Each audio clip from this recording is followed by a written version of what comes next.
My name is Tessa Myers. I'm 36 years old. And the spring we buried my grandmother, my mother demanded a DNA test on my 7-year-old son to keep him out of the will. I said yes before she finished her sentence. She expected tears. She expected begging. She'd spent weeks telling half the county that my boy wasn't blood. And now she wanted a laboratory to make it official. So we swabbed. We signed. We waited. 3 weeks later, on an ordinary Tuesday, the lab called my cell phone. They didn't want to talk about my son. They wanted to talk about the sample my mother had submitted as her own. What sat inside that report didn't just end her claim on my grandmother's estate. It cracked open a lie my mother had guarded for 40 years. A lie our whole family had been living inside without knowing it. And it landed first and hardest on the woman who dug the hole. But that phone call only makes sense from the beginning.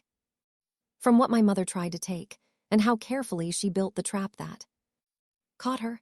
Welcome back to Family Hidden Fight, where quiet women finally tell the family stories they carried in silence, the betrayals, the boundaries, and the moment everything turns. If you've ever had to stand your ground with the people who raised you, you're in the right place. Drop a comment and be sure to subscribe. To picture my life, picture apples. I live in Hartwell, Michigan, a fruit-ridge town where the school calendar bends around harvest and everybody's casserole dish has a last name taped to the bottom.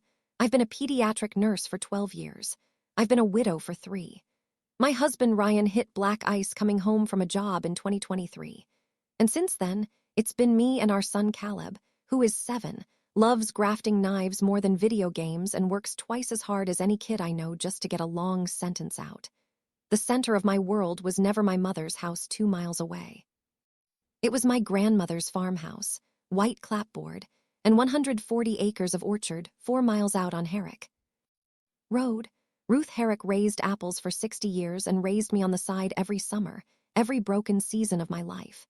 This February at 90, her heart started failing and I took family leave and nursed her through hospice in the room where she'd been born. The last clear night, she gripped my hand with surprising strength. Her eyes went sharp, the way dying people's eyes sometimes do, like fog burning off. She said, "If Dana ever turns on that boy, ask your mother about the winter of 63. I said, "Grandma, what happened in 63? She looked at me like the answer was sitting on her tongue, heavy as a stone she'd carried too far to set down. Then the morphine pulled her under, and she never surfaced long enough to finish. She died on a Sunday morning in March with snow still on the orchard. I wrote the words on a scrap of paper. The winter of 63. I had no idea I was holding a key. A word about my mother because everything she did next grew straight out of who she is. Dana Calloway, born. Dana Herrick is 62, president of the Women's Guild at First Lutheran and the self-appointed keeper of the Herrick family line. She kept the family Bible with the births inked in. She could recite the pedigree back 4 generations the way other people recite recipes. Her love came with a scoreboard. I made honor roll, she asked. Why not valedictorian? I became a nurse, she asked. Why not a doctor? I married a good man, she asked about his people. My whole childhood was an exam I could pass and never ace, and I kept sitting for it anyway, year after year, because some part of me believed the grade was coming. Her favorite saying, she'd say it holding her coffee, calm as a preacher, was always the same. Blood doesn't lie, sweetheart. She said it about a cousin's divorce, about a neighbor's adopted daughter, about anybody whose belongings she'd decided to audit. And after Caleb was born through IVF, she started saying it near me. She never once called the clinic by its name. She called it that place. And she called my son that clinic baby. Quietly, the way you'd flick lint off a coat. I corrected her every single time, and she'd smile and pour more coffee. But it stayed small, an ugly hobby, until Grandma Ruth died, and there was suddenly an estate on the table. At the funeral lunch, I heard my mother across the fellowship hall telling her guild ladies about the will that hadn't even been read yet. And I noticed she'd stopped using Caleb's name entirely. She called him the boy twice. My mother is precise with words. That's when my stomach started bracing. Marjorie Bell has handled Herrick paperwork for 30 years from a little brick office across from the courthouse. The Thursday after the funeral, we gathered there. My mother, her brother Gene, his wife Pam, their daughter Josie, and me with Caleb's booster seat still in my car. Ruth's trust was simple and stubborn. Like Ruth, Snort's the orchard operation split between her 2 children, Dana and Gene, half and half. An education fund of $25,000 for each. Great-grandchild, Caleb, and Joss's 2 little ones. My mother nodded along, gracious, already composing the version she'd tell at church. Then Marjorie turned the page. The farmhouse and the 12 acres of original orchard around it to my great-grandson Caleb Mears held in trust until his 25th birthday with my granddaughter Tessa as caretaker until then. The room went so quiet I could hear the radiator tick. Jean let out a low whistle and grinned at me. Josie squeezed my hand. My mother did not. Move, the farmhouse was the crown of everything. The house her mother was born in. The house she'd already told her guild she would be restoring. And Ruth had reached past me, and set it in the hands of a 7-year-old with a grafting knife. When my mother finally spoke, her voice was pleasant, which is how I knew it was dangerous. Marjorie, she said, smoothing her skirt. How does the trust define a descendant exactly?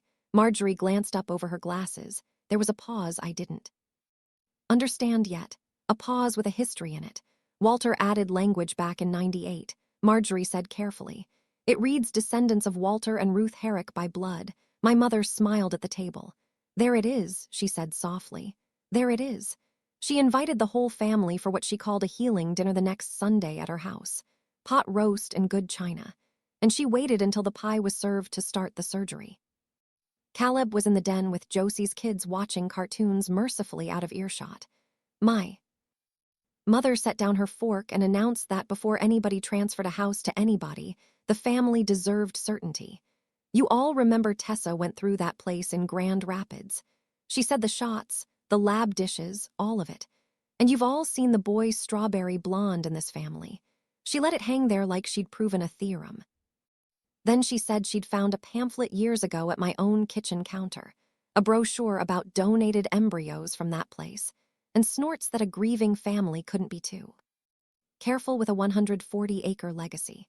I told her evenly that the pamphlet came in the clinic's welcome folder, the same folder every patient gets, and that Caleb was made from me and from Ryan, and that Ryan's grandmother had hair like a peach in every photograph ever taken of her. My mother tilted her head with that terrible patience of hers. Then you won't mind being sure, she said. We should be certain the boy is actually family before we hand him Mama's house.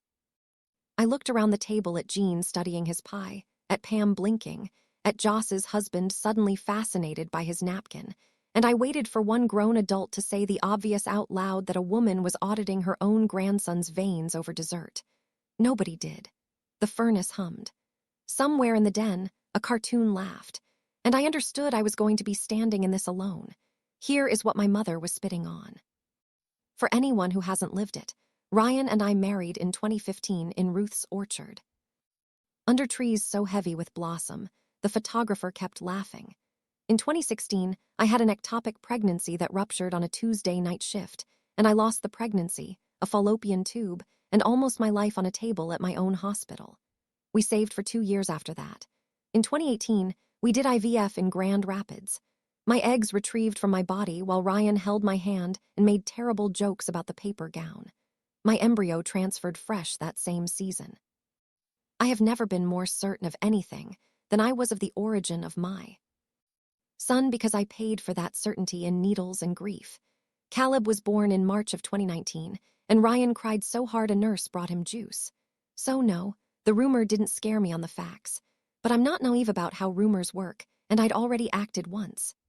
Back in 2019, when my mother-in-law garbled some story about the clinic offering donor options after a failed cycle, a conversation that never happened. I requested our full embryology records, read every page, and filed them in the fire safe. When my mother resurrected the lie this spring, I called the clinic the very next morning to get a fresh certified copy. That's when I learned the clinic had merged with a health system in 2024. Records requests were running 60 to 90 days minimum, one polite voice told me, and certified copies were taking longer. 60 to 90 days. Remember that number because my mother, it turned out, was not planning to wait that long, and neither was her lawyer. The certified letter arrived on a Friday, addressed to Marjorie Bell with copies. To all beneficiaries from a lawyer 2 towns over on behalf of Dana Calloway. It formally objected to any distribution to Caleb Mears absent proof that the minor qualified as a lineal descendant by blood under the 1998 amendment. There was Walter's phrase again, weaponized, and I finally understood the pause in Marjorie's office. My mother had gone looking for that language, and she'd found it waiting for her like a loaded shotgun above a door. but the letter was only half the move. The other half came, quietly, the way she liked. As trustee, my mother had authority over the education funds, and she exercised it. Disbursements suspended pending resolution of eligibility questions, her lawyer wrote. That fund was paying for Caleb's speech therapy, $180 a session, twice a week, with a therapist who had finally gotten my son to stop swallowing the ends of his sentences. I did the math at my kitchen table at midnight, the way widows do, and started picking up extra shifts. I called the clinic again about the embryology records, still in the queue, still 60 to 90 days, the same polite voice. And anyway, Marjorie warned me gently. Medical paperwork wouldn't settle a challenge like this one. Courts and estate lawyers trust one thing in a parentage dispute, she said. And it isn't a folder from a fire safe. It's an accredited kinship test chain of custody collected under supervision. Results binding on everybody. I sat with that for a moment. My mother wanted a blood trial. Marjorie was telling me the fastest way out was straight through it. Fine, I thought. Fine, let's go through it. Marjorie called a family meeting at her office to discuss the objection, and my mother arrived dressed for a verdict. Navy suit, church pearls, her lawyer's card tucked in her purse like a talisman. She had clearly rehearsed for resistance. She opened with a speech about stewardship and legacy and how much it pained her, and then she laid it down like a trump card. Unless Tessa consents to genetic testing, this family will never, and I said yes right there over the top of her sentence. Every face swung to me, waiting for the explosion that didn't come. My mother blinked. I said it again, slower so the room could keep up. Yes, an accredited lab, full chain of custody, samples collected under supervision, results binding on every single one of us in writing. When do we swab? For half a second, and I will keep that half second like a pressed flower. My mother's certainty flickered. Then the mask reset, and she reached over and patted my hand. Blood doesn't lie, sweetheart, she said. Marjorie cleared her throat and turned lawyerly. Since the standard being invoked was descendants of Walter and Ruth by blood, testing Caleb against me alone wouldn't answer the legal question. The lab would want a family reference panel for the Herrick line, she explained. A sample from Dana as Ruth's daughter, and ideally one from Jean as Ruth's son, to anchor the lineage from both children. My mother answered before Marjorie had even finished the sentence. Mine will be enough, she said. No hesitation, no breath, the words out and dressed before anyone else's thoughts had shoes on. Jean shrugged. Pam checked her watch and the meeting moved on to scheduling, but driving home I kept snagging on it. She'd been eager. My mother is never eager, and I couldn't yet figure out why. If my mother is the family's judge, her brother Jean is its barn. Jean Herrick is 58, runs the orchards day-to-day with hands like tree bark and distrusts any document longer than a seed invoice. I drove out to the orchard that week and found him on a ladder in the honey-crisp rows, and he came down slow and hugged me with one arm the way he does. We don't blood test family like cattle. Dana, he told my mother at the meeting flat. No anger in it, which from Jean is a filibuster, but he'd agreed to give a sample anyway if the lawyer asked because, in his arithmetic, anything that ended the war fastest was worth a cheek swab. Pam was less serene. The frozen education funds touched Joss's 2 kids as well. Collateral damage nobody talked about at church. And Pam had opinions about a trustee freezing her own grandchildren's money to spite a third one. Jean mostly wanted to talk about Caleb.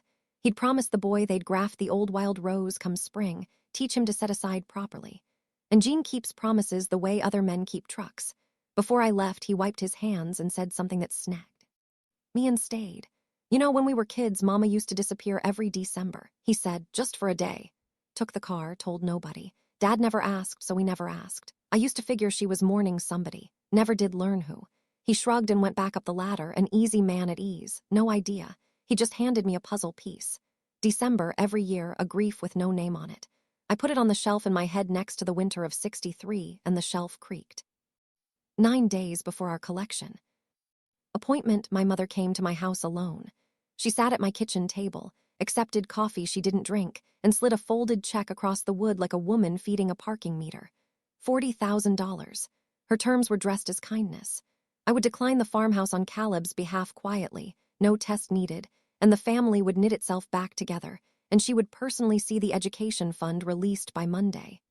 Think what that money does for you now, she said, glancing around my Kitchen at the widowhood of it all, the single income, the coupon drawer. She wasn't wrong about the arithmetic.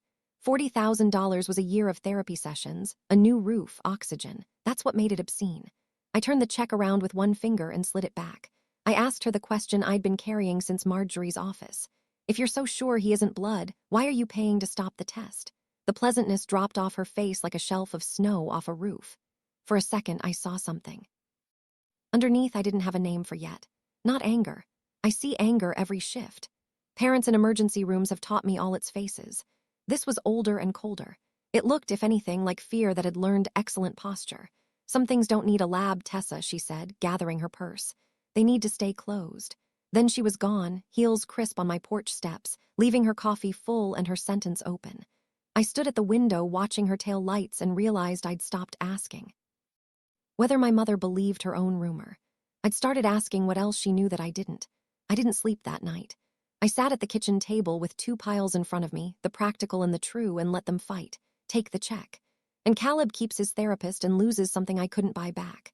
Because in Hartwell, declining that test would harden every whisper into fact, and my son would grow up as the boy they paid off. The asterisk in the Herrick Bible, guilty by settlement. Refuse, and I was betting my kid's stability on a laboratory.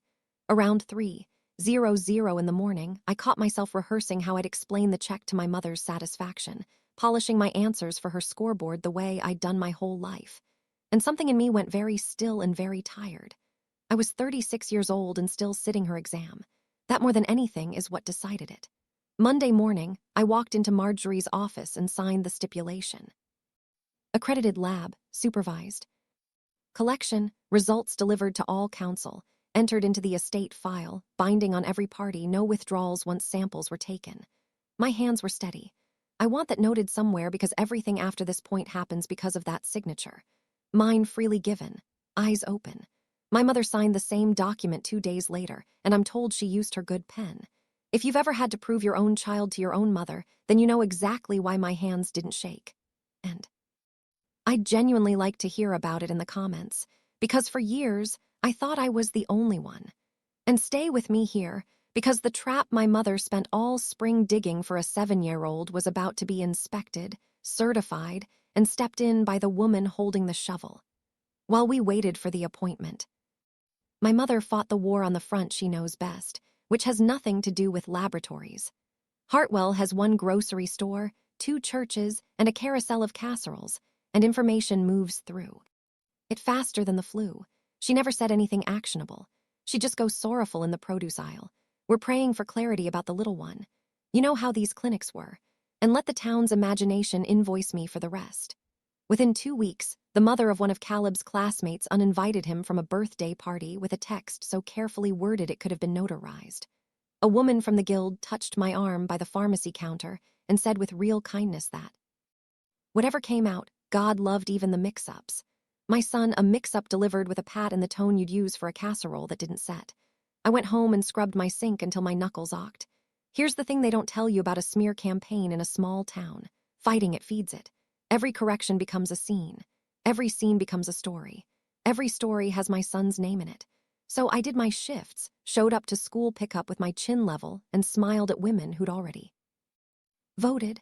But driving past the church that Sunday, watching my mother greet her ladies on the steps, gracious as a governor, I finally understood her actual strategy. She didn't need to win at the lab. The lab's answer was weeks away, and the checkout line voted daily. She just needed Hartwell to convict him first because a town that's already sure doesn't read reports. What she hadn't counted on was who else would be standing in that lab. That week, I kept reaching backward for steadier ground, and I kept landing in the same afternoon. Spring of 2022. Ruth's orchard. My grandmother, 86 years old and still fitting a grafting knife to her hand like it grew there. Caleb was 3, all cowick and mud boots, and Ruth had decided it was time. She set him on an overturned crate beside a row of wild seedling apples, bitter little trees, volunteers, nothing anyone planted on purpose. And she showed him how to cut a can from her best honey crisp, how to match the green edges just so, how to bind the unions snug with tape and wax. The tree doesn't ask where the branch was born, she told him, working the wrapping with her thumbs. It asks whether the edges meet. You match the living edge to the living edge and you hold it still long enough, and come summer you can't find the seam. Caleb asked in his halting way if the new branch was pretend. Ruth laughed so hard she had to sit. No, sir, she said. A graft takes, and it's the tree's own branch. Ask any orchard. Then she looked at him for a long moment, that August blue stare over the top of her glasses, and something moved through her face that I mistook at the time for ordinary love. It wasn't ordinary. I know that now. She kept a photograph of that afternoon on her refrigerator until the day she died. Caleb's small hands on the tape, hers over his. The winter of '63, a nameless December grief. An old woman teaching a boy that belonging is a thing you bind on and hold still until the seam disappears. All the clues were on that refrigerator. I just couldn't read them yet. Collection day was a Thursday morning at an authorized site in Grand Rapids, a beige suite of offices where kinship cases go to be handled without feelings. The protocol was beautiful. Honestly, if you're a nurse and process is your love language, photo ID checked and photocopied, photographs taken, gloves on, seals shown to us intact, one buckle swab at a time, each one bagged and barcoded in front of its owner and signed across the seal. Caleb thought. The cheek swab tickled and asked the collector, word by careful word, if the machine would know he was going to be an orchard man. She told him, machines only know some things, which is the truest sentence anyone said that spring. My mother arrived like the inspector general, correcting the receptionist's pronunciation of Callaway, narrating the importance of accuracy for everyone's benefit. And then the door opened, and Jean walked in, appointment slip in hand, ball cap in the other, apologizing for his boots. My mother's face did something I have never seen it do in 62 years of it being pointed at me. It went from porcelain to paper. Marjorie had added him to the reference panel the week before. She explained smoothly from her chair. Both of Ruth's children to anchor the line properly. My mother stood up. She said the scheduling was irregular, said a proper process deserved better coordination. Said her head was splitting actually, and perhaps her sample should be collected another day when things could be done to standard. The collector, bless her laminated soul, said today's collection met every standard and that reschedules would require notifying all attorneys under the stipulation. The room waited. My mother sat back down, and when her turn came, the woman who preached blood her entire life handed over her driver's license with a hand that was visibly trembling and whispered to nobody at all. Blood doesn't lie. You could call what happened over the next week odd. If you'd never worked intake on a bad night, I'd call it symptomatic.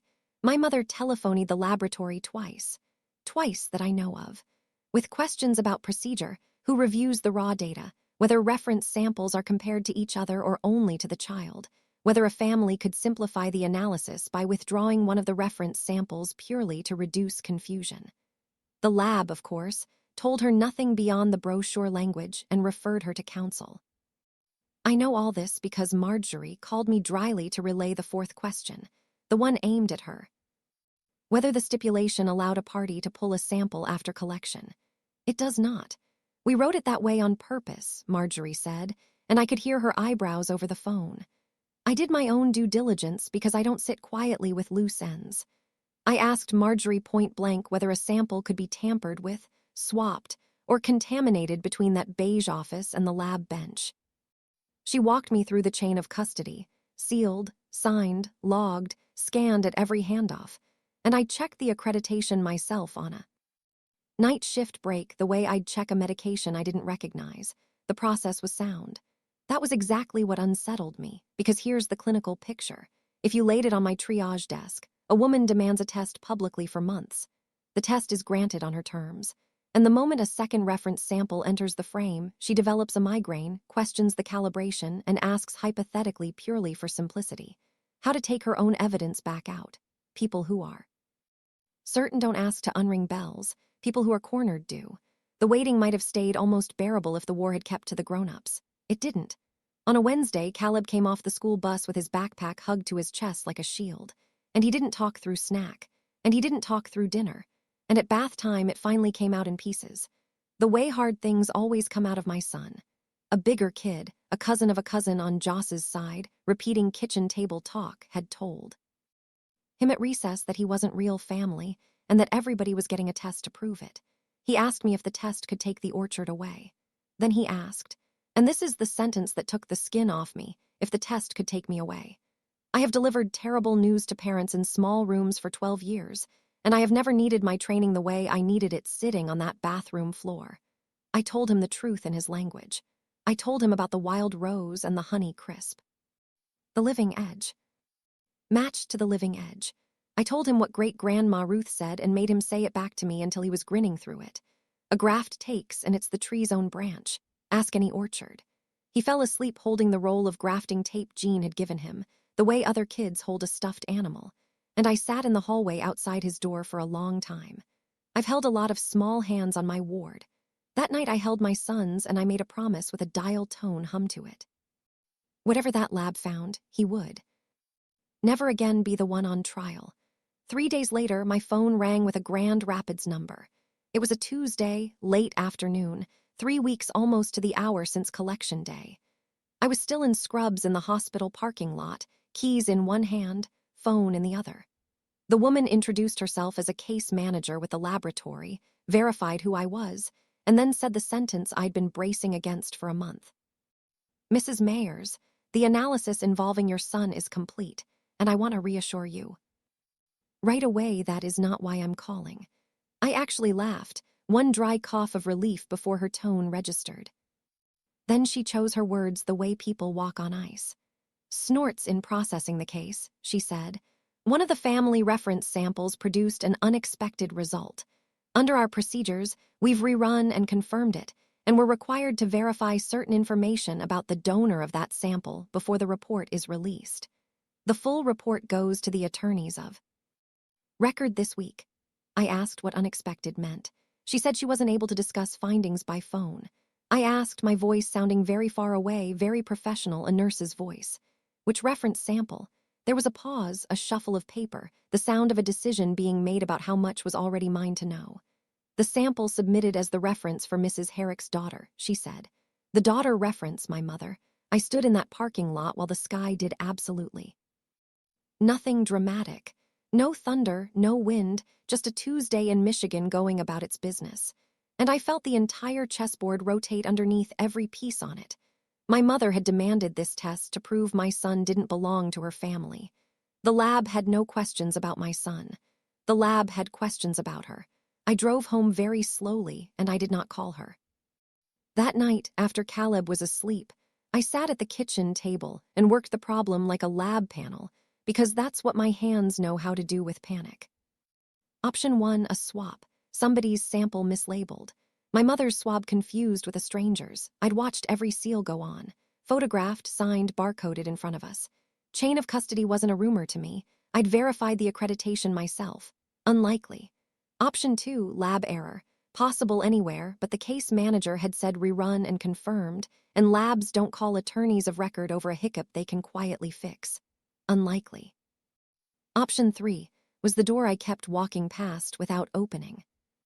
Because on the other side of it, everything in my family rearranged itself. An unexpected result in a reference sample doesn't mean the machine broke. It means the sample told the truth and the paperwork didn't. I called Jean. He'd gotten a shorter version of the same call. Meeting at Marjorie's office Thursday. Results to be presented to all parties. Please attend. He sounded like a man reading a foreign menu. What in the world do they need me for? He kept saying. I called. My mother last. Straight to voicemail 4 times. My mother answers by the second ring her whole life. Missing a call to her is a moral failing. Wednesday morning, Marjorie phoned me herself with the update that made the hair on my arm stand up. Dana had retained separate counsel overnight. Not her estate lawyer, a new one. And his first act, before anyone had seen a single page of results, was a letter demanding the entire test be voided and every sample destroyed. She demanded this test, I said stupidly. Marjorie was quiet for a second. Yes, she said. She did.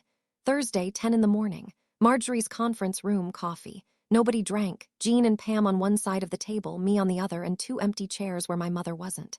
She'd sent the new lawyer instead, a crisp man who took notes and gave nothing. Marjorie opened the lab's report and read it in layers. And I want to give it to you the way it landed on us. Layer 1, maternity analysis. Tessa Mayers and Caleb Mayers. The probability of maternity exceeded. 99.99%. My son is my son from my body, exactly as I'd bled to know. The donor embryo rumor died right there on page 1 in a sentence with no adjectives in it. Pam reached across the table and gripped my wrist, and I let out a breath I'd been holding since the funeral. Layer 2. And here, Marjorie slowed down. The reference panel had been analyzed for internal consistency. Standard procedure. Caleb Mears and Jean Herrick tested against an expectation of great-nephew and great-uncle. No biologic relationship detected. My head came up. Tessa Mayers and Jean Herrick expected niece and uncle. No biological relationship detected. The room had gone airless, and the reference samples themselves submitted as full siblings. Dana Calloway and Jean Herrick, daughter and son of Walter and Ruth Herrick. The data Marjorie read is inconsistent with a full sibling relationship, inconsistent with a half-sibling relationship, and consistent with unrelated individuals. She set the page down with the care you'd give alive. The laboratory's flagged conclusion confirmed on retest. The sample submitted as the daughter reference shows no biological relationship to the Herrick family line. Jean didn't move. A fly tapped against the window glass twice and gave up. My mother, the keeper of the blood, the auditor of everybody's veins, was the stranger in the family Bible. Understand, the cruelty of the mechanism revealed itself in stages like frostbite warming up. First, the vindication warm for about 90 seconds. Then Marjorie, apologizing in advance, walked us through what the law would do with this. The trust standard, the standard my mother's own objection had invoked in writing with her good pen, was descendants of Walter and Ruth Herrick by blood. If that language were enforced literally, it did not stop with her. It ran downhill, Dana out, me out, her daughter, Caleb out, farmhouse and all. The entire half of the estate on our side of the family would pour by default into Jean's branch. Jean, Josie, Josie's kids, the only her left standing under the definition my mother had sharpened herself. Now, Marjorie said, the law has a long tradition of treating adopted children as full descendants, and that solves this cleanly. Where there was a legal adoption, an adoption order, a court record, anything. She'd already had her paralegal search. There was nothing. Whatever happened 62 years ago happened outside a courtroom. And the only paper on earth claiming Dana Herrick was born to Walter, and Ruth was a home. Birth certificate signed by a midwife in the winter of 1963. The winter of 63. Ruth's grip on my hand in the hospice bed, fog burning off her eyes. Ask your mother. Jean drove his thumb and forefinger into his eyes and said to the table 62 years in a voice I'd never heard from him. And me. I was watching a different reel entirely. The beige office, the paper white face when Jean walked in with his appointment slip, the migraine, the phone calls about withdrawing a reference sample. My mother hadn't been afraid of the test. Failing my son. She'd known the whole time what it could find in her. My mother stayed unreachable. Her new lawyer stonewalled, and the 72 hours that followed belonged to a question with a date on it. I had every legal right to be in the farmhouse. The trust named me caretaker until Caleb's 25th birthday, and my key ring had carried Ruth's brass key since hospice. But climbing her attic stairs that Friday night still felt like opening someone's chest. I went straight to the cedar box. I'd seen it my whole life on the shelf above Ruth's sewing table. Always locked, always just a box, the way a landmine is just a plate. The little key was in her sewing tin, under the thimbles, where she kept every key she ever owned. Inside, in tissue paper gone gold at the creases, a newborn's knitted cap, white wool, never worn, still holding the shape of nothing. Under it, a receipt on brittle letterhead, sent Agnes maternity home, December 1963. Boarding and confinement paid in full. The home 2 counties over that Ruth's aunt had run for 30 years. Under that, a birth certificate for Dana, home birth, Walter and Ruth Herrick listed as parents, the midwife's signature slanting hard, and a date that sat 3 weeks after the date on the receipt. And at the bottom of the box, one sealed envelope, Ruth's handwriting across the front for Dana. I sat on the attic floor with the bare bulbs swinging and Jean's voice came back to me. Mama disappeared every December, mourning somebody. Never did learn who. I held the envelope a long time. It wasn't addressed to me, but the woman it was addressed to had spent the spring trying to erase my son, and the woman who wrote it had used her last clear breath to point me here. I unsealed it. Dana, my girl, if you are reading this, I am gone and something has finally forced the door. So, let me stand in it. In November of 1963, your father shipped out with the boat for the grain runs and then straight into winter layup at the yard in Toledo, the way he did every year gone until April. Letters and a Christmas phone call. In December, I delivered a daughter early at home with only the midwife and my own mother in the room. She lived not quite 1 hour. I will not describe that hour. I have lived inside it every December since. What I did next I did out of grief and shame, and the way things were done then, and I have run out of years to pretend those are excuses. My aunt ran the St. Agnes home. There was a girl there 17 from a good family that wanted its problem to disappear. That is how we spoke about Bobby's then. God forgive all of us. Her daughter was 3 weeks old. The midwife wrote this certificate with our names on it, and no one blinked because no one blinks at a home birth out here in the dead of winter. Your father came up the drive in April and lifted you over his head and cried, and I watched him fall in love with you before his suitcase hit the porch, and I said nothing that day or any day after. You were never second best, Donna. You were the child I chose with my whole broken heart. I only found the courage to say it once in 1986 in a hospital waiting room for medical reasons when they were asking after your father's heart, and I watched it turn you to stone, and I let it a graph takes my girl, it takes your mother every single day of it, Ruth. So now I knew everything, and knowing it helped nothing because the machine my mother had built was still running and had no brakes. Monday brought the vice. Gene called me from his kitchen, miserable, with a stranger's business card in front of him.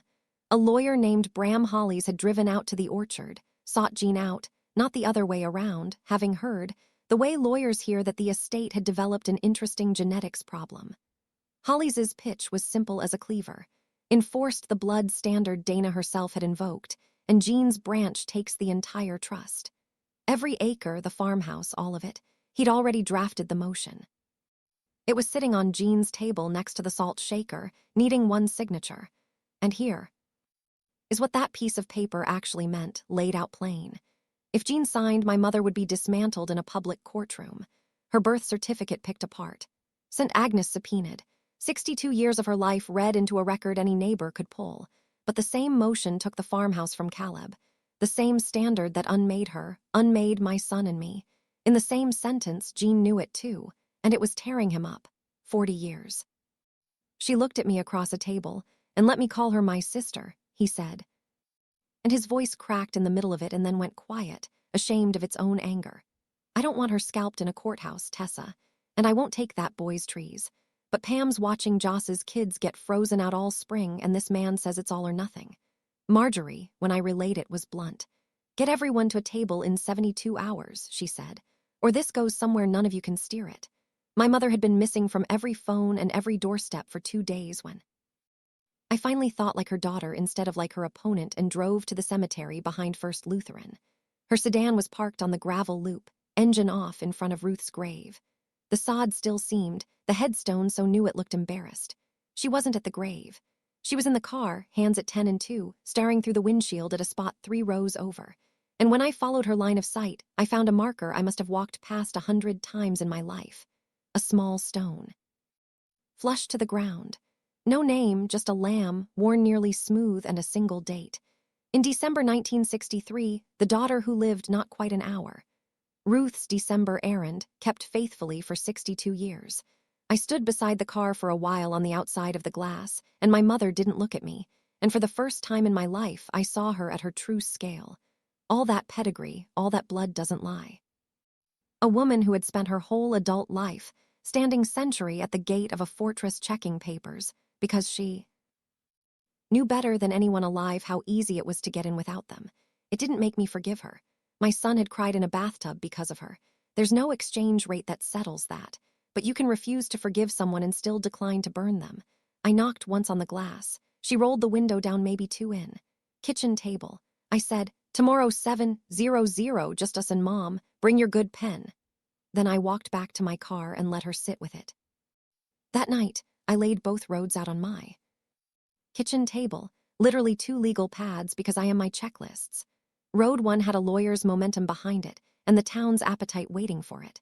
Let Holly's file watch the standard my mother sharpened swing back through her own life in open court. She'd be stripped of the trusteeship, the pedigree, the guild, the porch step graciousness, everything she'd used against a 7-year-old. Part of me, the part still holding a report card somewhere, wanted her to feel every degree of it. But that road ran over my son. Litigation would freeze the trust for years and feed it to billable hours. The farmhouse would hang in limbo, and Caleb's name would headline the whole circus all over again because in Hartwell, the story would never be about Dana's birth certificate.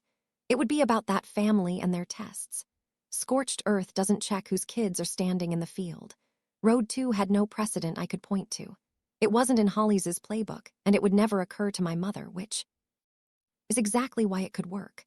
She had spent her life converting fear into proof, demanding papers at the gate. I had one thing she'd never had at that gate, the choice not to demand any. So I wrote out 3 conditions on the second legal pad, short and clean, no adjectives. I've watched Marjorie long enough to know Mercy reads best in plain language. Then I put Ruth's letter in my coat pocket, checked on Caleb, starfished across his bed, grafting tape on the nightstand, and stood in his doorway for a minute doing the last of my arithmetic. I could finally win my mother's game, or I could end it. In the morning, I dropped him at school, worked a half shift, and at 7:00 I drove the 2 miles to her house. Her kitchen hadn't changed since I was a girl. Oak table with the good wax shine. The clock with the pendulum you can hear in every silence. The chair where I'd sat for every verdict of my childhood. She'd set out coffee cups because form is the last thing to surrender. I didn't sit in my old chair. I sat in her mother's. Then I took the envelope with the laboratory's letterhead and laid it on the oak between us, unopened, label up, and said nothing at all. My mother looked at that envelope the way people look at weather coming across the lake. Then quietly, with the pendulum counting, she came apart. Not loudly. Nothing in my mother is ever loud, but like a seam giving thread by thread. She told me about 1986, 22 years old, a waiting room smelling of cigarettes, her father's heart failing. Down the hall, a doctor asking routine questions about family history, and Ruth's hand closing over hers. I have to tell you something before you answer him. She told me what it does to a person, learning at 22 that your blood is nobody's in an era with no word for it except the whispered ones. And then she said the sentence I expect to hear for the rest of my life. Every time I said blood doesn't lie, she said I was listening for my own heartbeat to give me away. She'd believed the test would compare Caleb to me and stop there. She was so certain the boy was the intruder that the panel felt like formality. Then Jean walked into that collection room with his appointment slip, and she'd understood in one lurch that she had ordered the excavation of her own grave. For a moment, watching her hands shake around a cold cup, I saw the 17-year-old at St. Agnes, and the hour-old girl under the lambstone, and my mother, all 3 held by the same winter. The moment passed, her chin came up, and she reached for her checkbook. "Name it," she said, pen already moving toward the amount line. The farmhouse question goes away. The fund releases, you can have the trusteeship, all of it, and we burn that letter. And this stays in this kitchen, and family stays family. There it was, the same check as before with more zir and more fear. And I finally saw the whole shape of her, the way you see a fever break on a monitor, even now cracked open at her own table. She could only imagine belonging as a transaction. Something. Bought, notarized, defended at a gate. I moved her checkbook to the side gently, the way I move sharp things away from patience. "I'm not selling you my silence, Mom. I said I'm going to give it to you and it's going to cost you the gate. 3 conditions. 1, the objection is withdrawn this week unconditionally in writing. 2, you resign as trustee. Marjorie takes over and the education funds release Monday morning. Joss's kids and Caleb both. 3, Saturday, you sit in Jean's living room and tell your brother the truth yourself out loud with me beside you. In exchange, the report stays sealed in the attorney's files where the law already keeps it. And Hartwell never hears so much as a whisper of the winter of '63 from me. Not the guild, not the grocery store. Not anybody's checkout line. She stared at me for a long time. You'd protect me, she said after what I did to that child. I'm not protecting you, I said. I'm done proving there's a difference, and I'm 62 years closer to understanding it than you are. Then I stood, put my hand flat on the unopened envelope, and gave her back the only inheritance of hers I ever truly received. You're right, Mom. Blood doesn't lie. You did for 40 years. I won't. I left the envelope on the oak and I left her sitting with the pendulum and I drove home to my son. Saturday evening, Jean's living room, the wood stove ticking, Holly's drafted motion lying on the coffee table where it had sat all week like a pistol nobody would touch. Pam made coffee and then stood in the doorway with a dish towel she never used. My mother sat on the edge of the couch in her navy suit, armored for the worst appointment of her life, and for once the polish wouldn't hold. She started in 1986 and had to stop. Started again at St. Agnes and had to stop. I didn't rescue her, and neither did anyone else. Some things a person has to carry across the room themselves, but she got it all out. The stillborn sister, under the lambstone. The midwife's signature, the 62 years of standing guard at a gate she'd slipped through as a 3-week-old. And when she finished, she put Ruth's letter, which she had not burned, on the table next to the motion. Her hands were not steady. "Read it if you want." She said, "Your mother wrote it." Gene is a slow man on purpose. He does his thinking before his talking. He looked at the letter and at his sister for the length of 2 full ticks of the stove. Then he picked up Holly's motion, crossed the room, opened the stove door, and fed it in. The fire took it the way fire takes anything, indifferently, completely. "You taught me to drive the tractor when I was 9, he said, still facing the stove. "You sat up with Josie's crew when Pam had pneumonia. 63 or no, 63, that's the whole test. And you passed it before I could walk."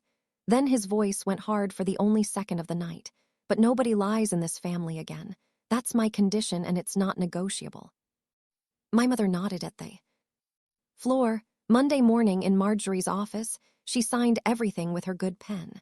The paperwork took less than an hour, which felt almost rude given what it settled. Objection withdrawn unconditionally. Trusteeship resigned. Marjorie appointed successor. The education funds released before lunch. I got the deposit alert standing at the copier, and Josie texted me a row of exclamation points from her end. The farmhouse and its 12 acres stayed exactly where Ruth had set them in trust for Caleb Mears until his 25th birthday. His mother as caretaker. The laboratory's report went into the sealed estate file between 2 attorneys who are paid to forget things professionally. No courtroom, no headline, no scene at the grocery store. Hartwell to this day believes the test simply proved what tests usually prove and finds us boring, which is the most expensive gift I have ever purchased for anyone. And it did cost me. Let me be honest with you about that, because the price is the part nobody puts in the family Bible. On the steps outside Marjorie's office, my mother stopped, gloves in hand, and worked her mouth around something for a moment. "Ruth would have picked you to hold this," she finally said, and walked to her car. "That's it. That's the whole speech." I stood on those steps and understood with a clarity that felt like swallowing a stone that I was never going to hear the word sorry. Not for the rumor, not for the frozen fund, not for a little boy hugging his backpack on a school bus. The apology I'd been earning my entire life had never been in stock. I let it go on a Monday morning on a courthouse street, and it felt exactly like losing something because it was. Then I drove to the school, signed my son out early, and took him to the orchard. October in Hartwell smells like cider and diesel, and this October the harvest came in heavy. On a bright, cold Saturday, Jean took Caleb out to the 12 acres, the boys own 12 acres, to work the wild rose the way he had promised. And I trailed them with a thermos and no intention of helping. Jean's snorts cut the cyan. Caleb matched the edges, tongue between his teeth, and bound the union in tape with the concentration of a bomb technician. "It's the Trier's own branch now, bud," Jean said, and Caleb repeated it to himself twice, smooth as river water, and then said an entire long sentence about rootstock without swallowing a single word of it. 8 months of therapy, paid in full and paid forward out loud in the cold air. I'd have traded every acre for that sentence alone. And there was one more thing that morning which I didn't arrange and didn't expect. My mother's sedan came up the orchard road slow on the ruts and parked a respectful distance out, and she stood at the fence line in her town coat, watching. She'd been that morning to First Lutheran Cemetery. I know because I'd seen what now sits against the little lambstone 3 rows from Ruth. A white knitted cap weighted with a stone replaced fresh whenever the weather takes it. She didn't come into the rows, and nobody made her. But Caleb saw her and waved with the grafting tape still in his fist and hollered, "Grandma, we're making branches." And my mother, the auditor, the gatekeeper, the woman with the pedigree inked in a Bible, lifted her hand and waved back at a boy whose blood she once demanded in writing. "We are not healed. I want to be truthful with you. This is not that kind of story. She and I speak carefully at arm's length, 2 porcupines managing a doorway, but it's real, all of it. The care, the distance, the fence, the wave. Nobody at that orchard is pretending anymore. And after 62 years in my family, that is not a small harvest. A few loose ends because I know you're wondering. Ruth's letter lives with my mother now. I handed it over for good the night of the kitchen table because leverage kept in a drawer is just a slower kind of demand. And I'm out of the demanding business. The lab report sleeps in Marjorie's fire safe. The clinic's certified records finally arrived in late summer, 11 weeks after. Asked, thorough, notarized, and completely beside the point, which is its own kind of funny. Caleb will hear the whole story when he's 18, every winter of it. The three of us agreed on that in Jean's living room because the lying is over. But a 7-year-old doesn't owe the town his family's history when somebody at the grocery store fishes. And in Hartwell, somebody always fishes, asks me whether the boys got the Herrick look after all. I just smile and say he's got the family hands. Good for grafting and let them chew on it. And me, I stopped auditioning. I can't tell you the exact day it happened, but somewhere between a beige collection office and a wood stove, I resigned from the exam I'd been sitting since childhood. And the strange thing is how quiet it is out here, off the scoreboard. My mother spent her life guarding a gate because she came through it scared. I walked away from it and found out the orchard never had a gate at all. My mother demanded a laboratory prove that my son belonged in this family. And the only thing it ended up proving is what my grandmother's orchard had been saying quietly for 60 years. That belonging was never carried in the blood. But in who stays, who waters, who binds the living edge to the living edge and holds still, and who finally shows up at the fence line when they have run entirely out of things to prove. That's my story. One demand, one cheek swab, and a 40-year-old secret that fell into the very hole my mother dug for my son. If this reminded you that family is grown, not proven, take it as your sign. Hug the ones who stay. Share this video with someone who needs it today. Drop a comment below. Hit subscribe. And I'll see you in the next.